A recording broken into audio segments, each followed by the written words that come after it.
Right, good afternoon, everybody, and welcome to another episode of Talking Baldocks. I'm back this week. I had a short break last week, but I'm back with a big bang, hopefully. I'm Neil Baldock, and this is my brother. I'm Matt Baldock. And I like to point that way, but I think sometimes when it comes out on the YouTube video, you're actually that way. So we'll see what happens. All that way. Who knows where I am? Just keep your big bang away from me. Yeah, that's it. But yeah, so we're back. I think this is episode 8 actually, but we are talking about our 7 pain points that we think estate agents have, or actually we know because they're the same sort of pain points that we've experienced in our years of building our estate agency business. Um, and we're getting to the end of it now. So we've talked about kind of understanding your finances and getting the foundations of the business right. We've talked about actually getting your clarity of life and business goals. We've talked about putting effective marketing systems in so that you don't have a lack of leads. Then we've talked about KPI monitoring systems so that you've got some clarity around what's actually happening in your business. Um, we've talked about charging the right amount of money, charging the right fee structure, and charging your worth so that you're not running around like a busy fool. And now we want to talk about once we've put all of those things in place.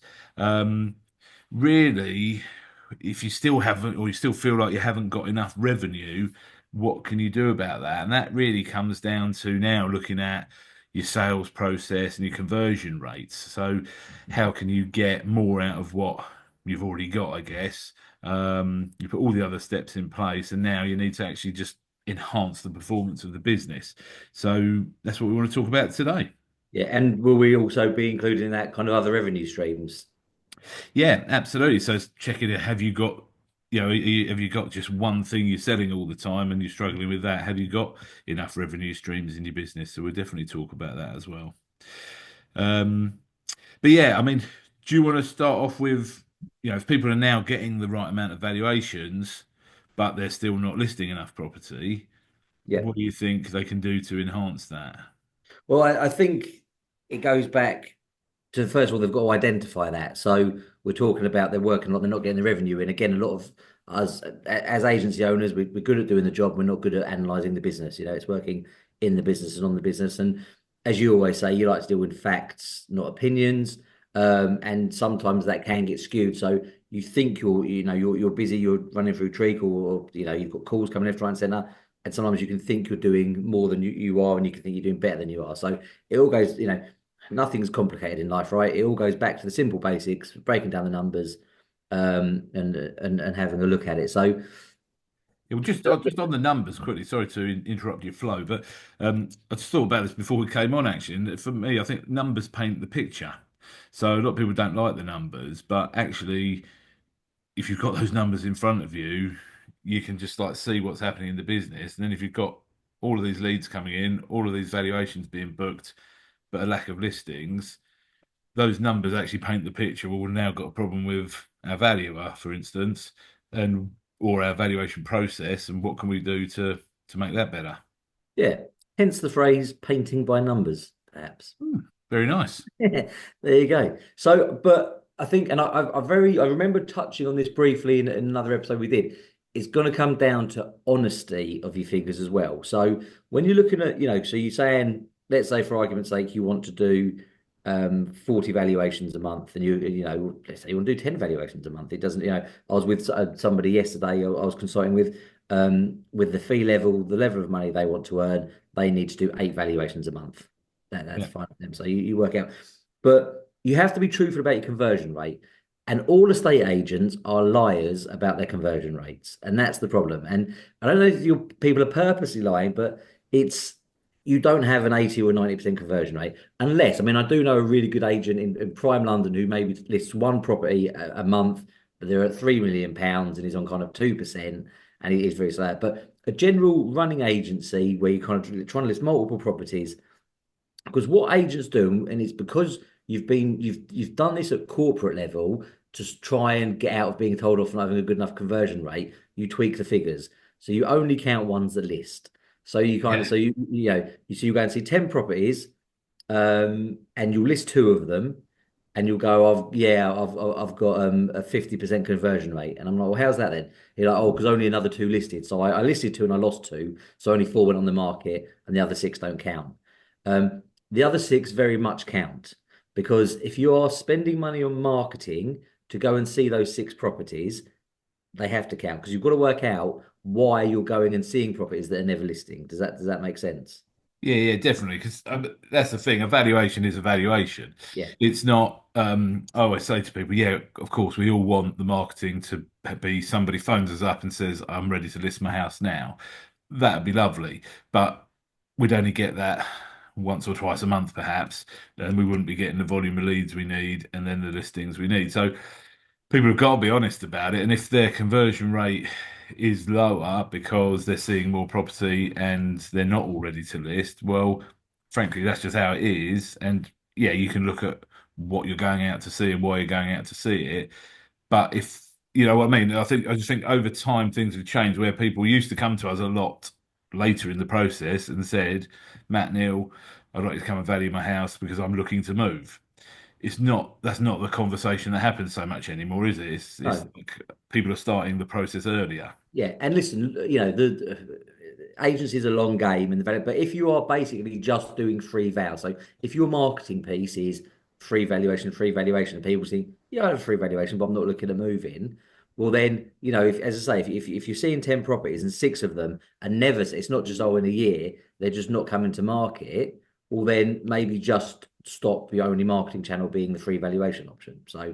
that's just, something there. So number one, you have to be truthful with yourself about your conversion rate. Then the other bit is you have to be truthful and be aware of your sales rate because again, this is the one that most agents I speak to forget to do. They know they need to track their listings the valuations to listing conversion, even if it's a bit skewed. But then they always jump straight to, well, I've listed 10, so I've sold 10. And that's not the case because, again, there are very few agents out there that will sell 100% of what they're. I mean, I heard a scary stat a while ago. I think the national average was like 56% of Mm. what comes to market gets sold. Now, thankfully, we've got a higher rate here. And again, maybe we could do slightly lower because it's lower volumes. But I think the big factory agents are only selling like half of what they get, which just isn't on. So again, that's something you've got to work out because it all filters down to the little bit at the bottom because again, it's the funnel, right? So you're seeing all these properties, that's the big number. Be honest with yourself about how many you take on the market. That's a slightly lower number. Then be honest with yourself about how many of them actually sell. That's a slightly smaller number. Then be honest with yourself about what your fall through rate is. So are you working with 30% fall through rate, or do you really have, and yeah?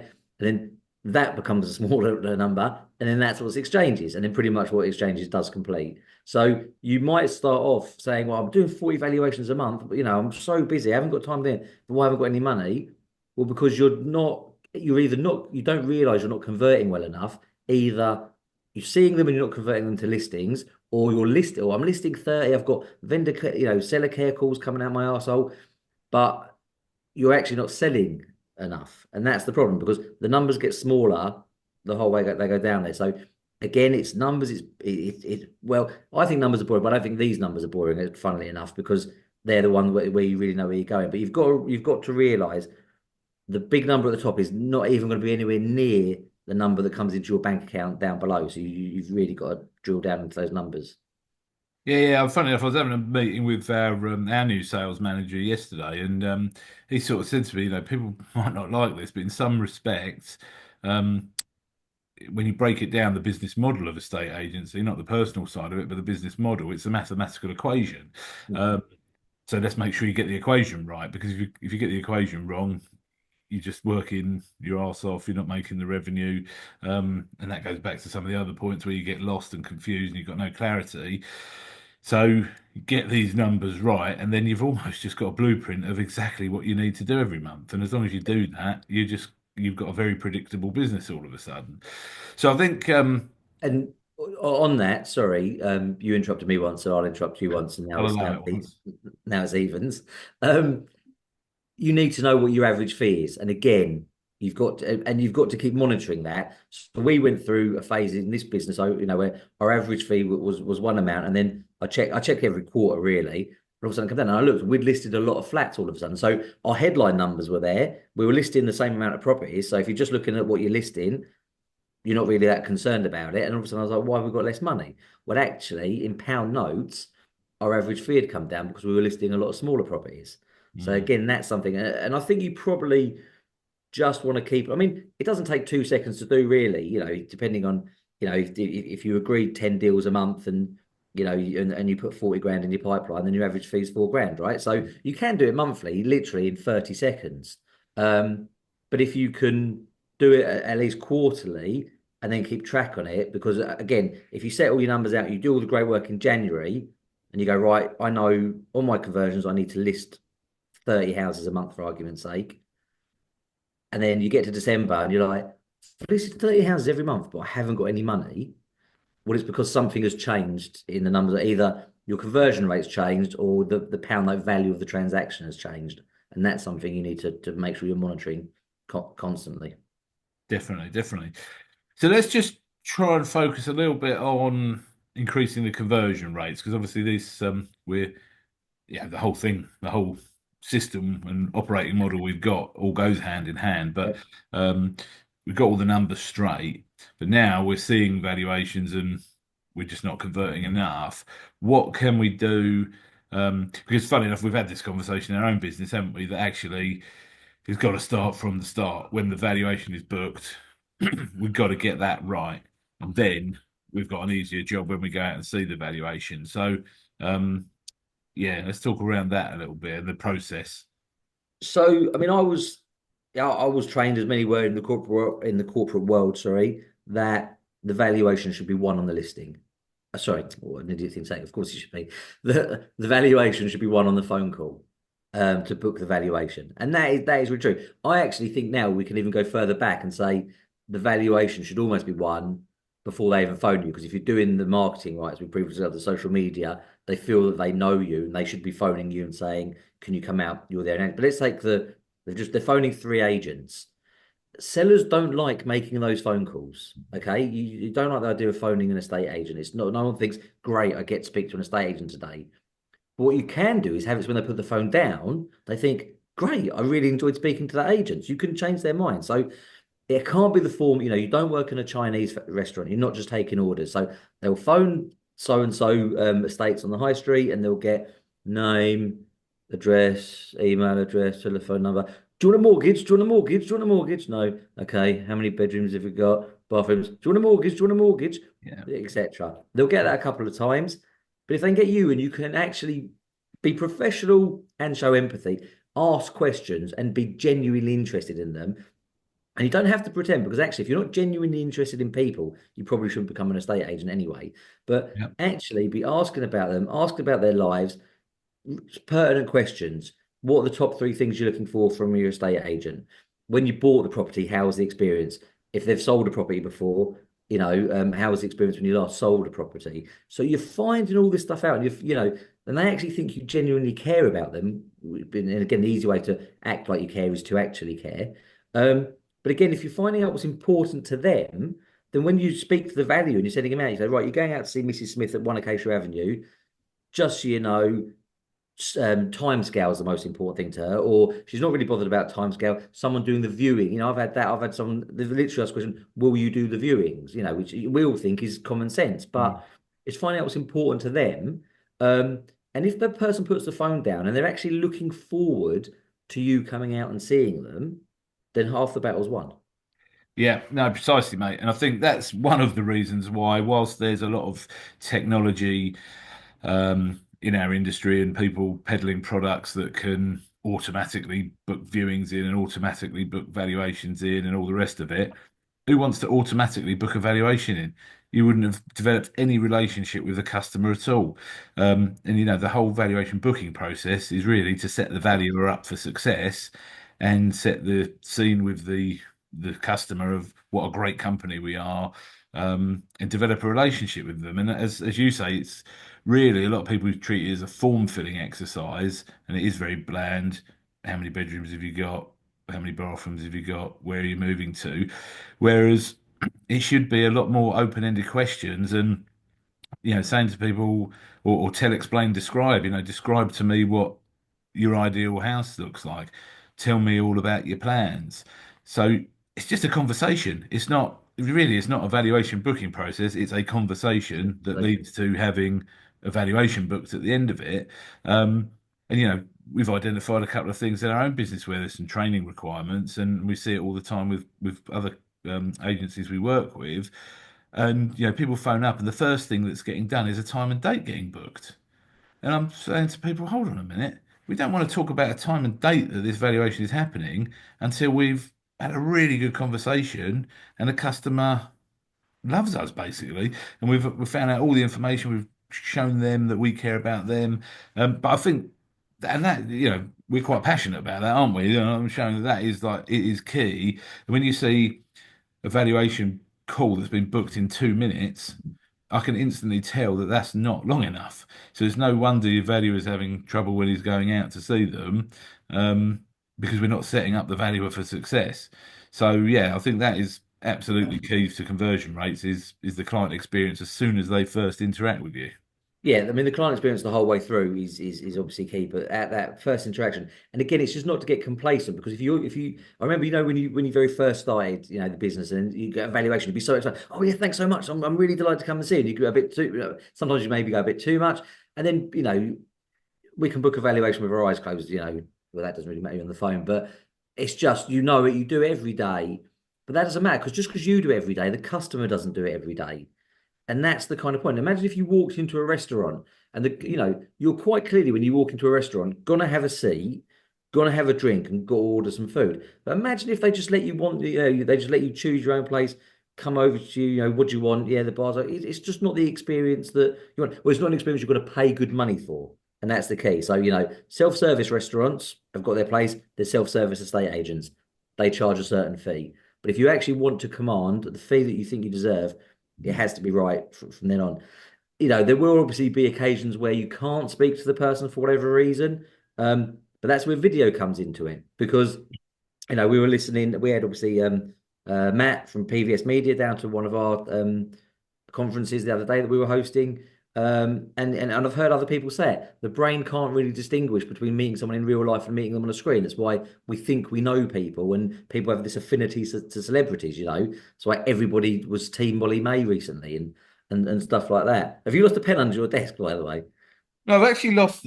Basically, I was trying to do something really discreetly because I'm about to start coughing. So I was going to have a little throat sweep, but then I dropped him on the floor, and now you've called me Okay. out for it. And I've called you out on this because we do record also for YouTube. But so yeah, people if they see you on a screen, they will think they know you. So I think in your pre-valuation, it shouldn't just be an email. I mean, nobody should just be sending the standard CRM email out to saying, thanks for calling us, Dave. We'll see you on Tuesday at 4 o'clock. That's useless. I know some people like to send things out in the post. Go and hand deliver them. See who's going that one way. Hand Hmm. deliver something. Personally, I think you should be sending a video out. So we use Ackerboom, but you could do something on Loom, you could do something on BombBomb, you could do something on WhatsApp, but just a quick video. Hey, really, really looking forward. My name's Matt. I'm the valuer. Really looking forward to seeing you on Tuesday at 4 o'clock. If you've got any questions beforehand, please get in touch. I mean, we use a standard one, so we don't even record the date and the time. Right? I'm just like, I explain a little bit about me, a little bit about the process, and then invite them to ask any questions before I get there. Because when I turn up at the door, I want them to have some familiarity with who I am. So, Hmm. and again, we can link this all back in. So this can go back to the marketing. If they've seen you online doing stuff, they phone the office and the tone of the company is the same. They see your video and then the pre-valuation, and then you turn up at the door and you're the same person. You speak the same way. You're dressed in a similar kind of manner. I always wear a jumper. So if I turned up in a three-piece suit, it would be a bit weird. By the same token, if all your videos are going out in three-piece suits, then you turn up in shorts and a t-shirt, it would be a Yeah, bit. yeah, Um, and that's why we call but this like we call it our estate agency business operating system because it's a whole system. You've got to get the whole thing right because yeah, you drop one ball and it lets the rest down. So it's getting all of these ducks in a row. exactly. So, yeah. So the booking and the valuation is incredibly important. The pre-valuation communication is just the word really that should. So all the communication. So the pre-val communication, Then obviously on the valuation, you know, so are you prepared? Are you just what are you taking that other agents aren't taking? Are you just turning up with the right? And when you get there, is there just going to be a pile of Rightmove Plus reports? And it doesn't all have to be expensive stuff, but there's so much stuff out there you can use and data. And actually, as I discussed in the little solo podcast I did, the data that again, it doesn't have to be all polished that you've taken from other people. You can work out your own data. So you should very easily be able to know what percentage of your asking prices you got last month, how many percentage of houses did you actually sell last month.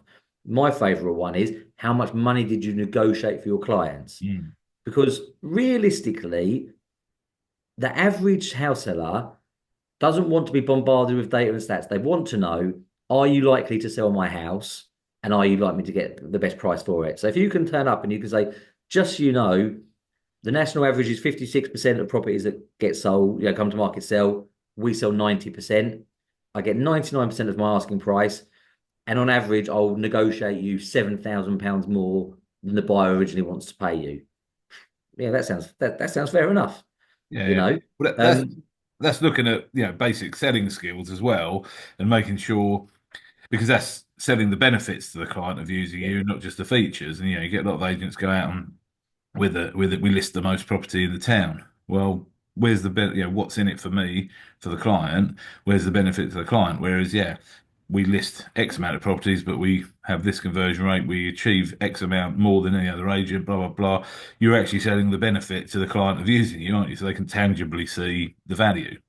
Yeah, exactly. And again, it's you should have been prepped if the phone call's been done right, you should be prepped as to what you think their needs are, their top three most important things. But by the same token, something could have changed overnight. So again, it should be asking, you should be listening more than you're talking, or on the valuation or the market appraisal or the market advice meeting, whatever you want to call it.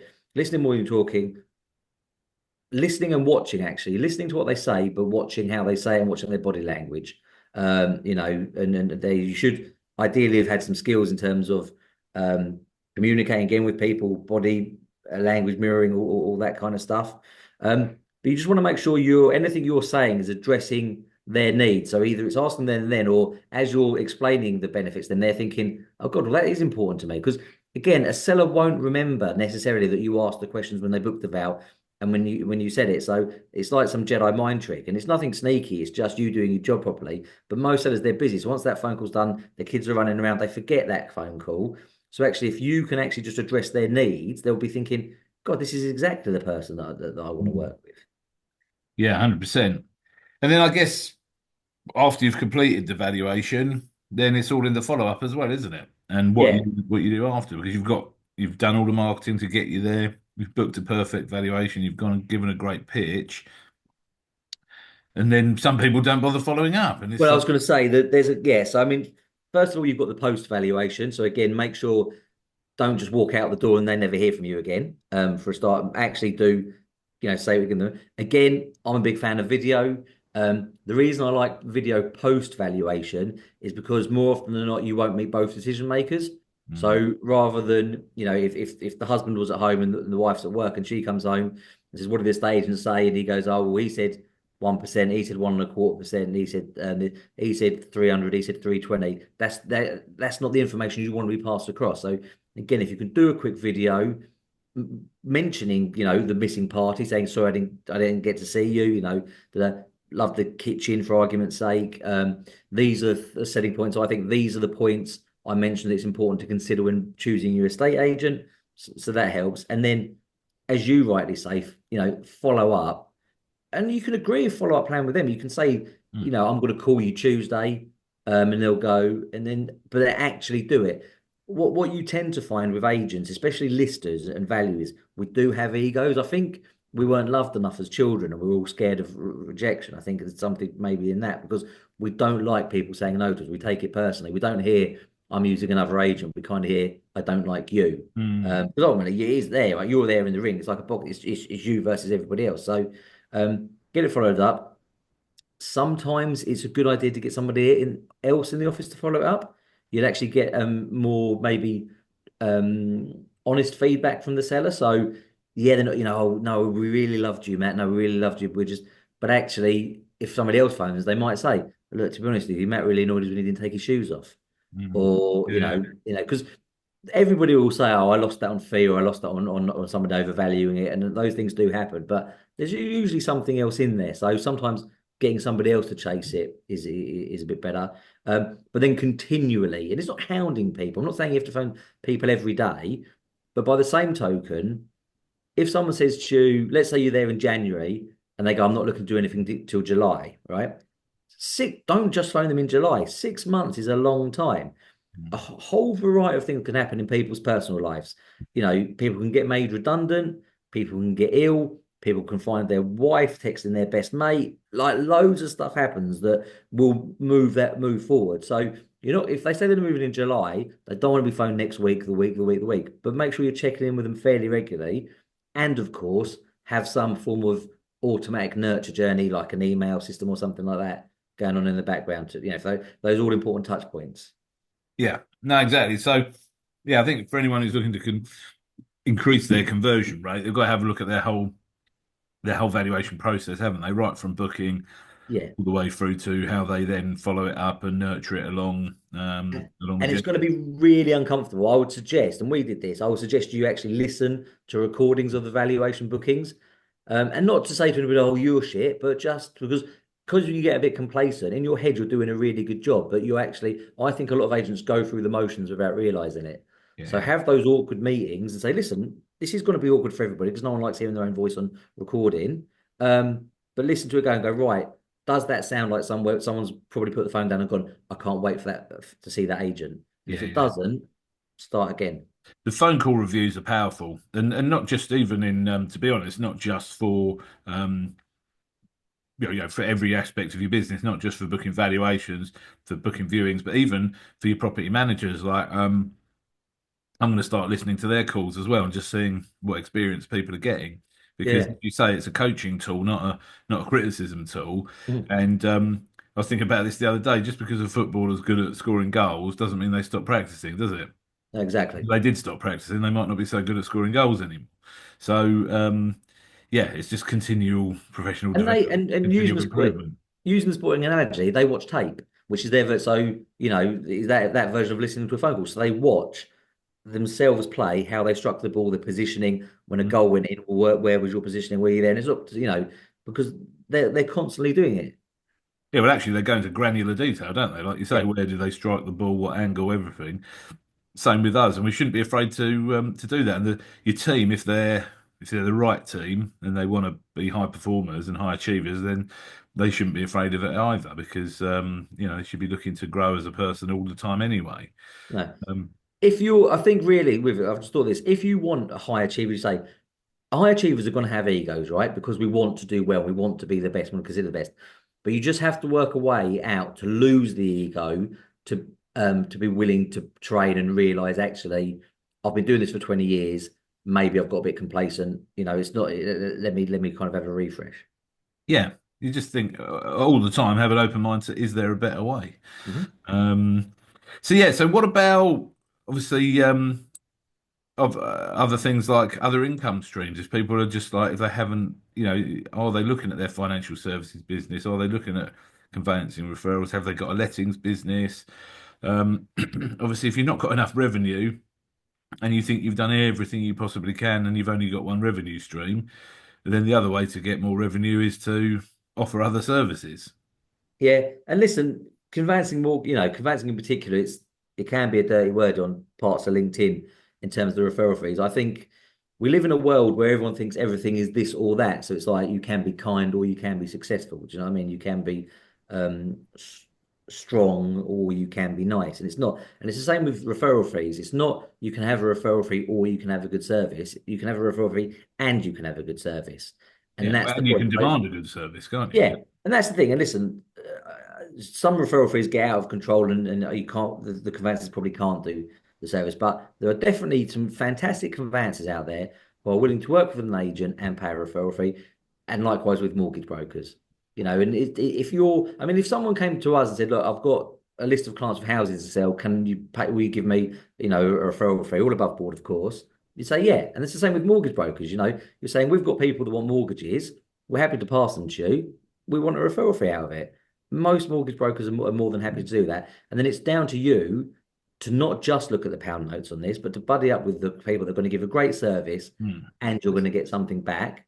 Um, and then because the really good thing about mortgages and conveyancing is you don't just have to sell them to people that are buying houses from you.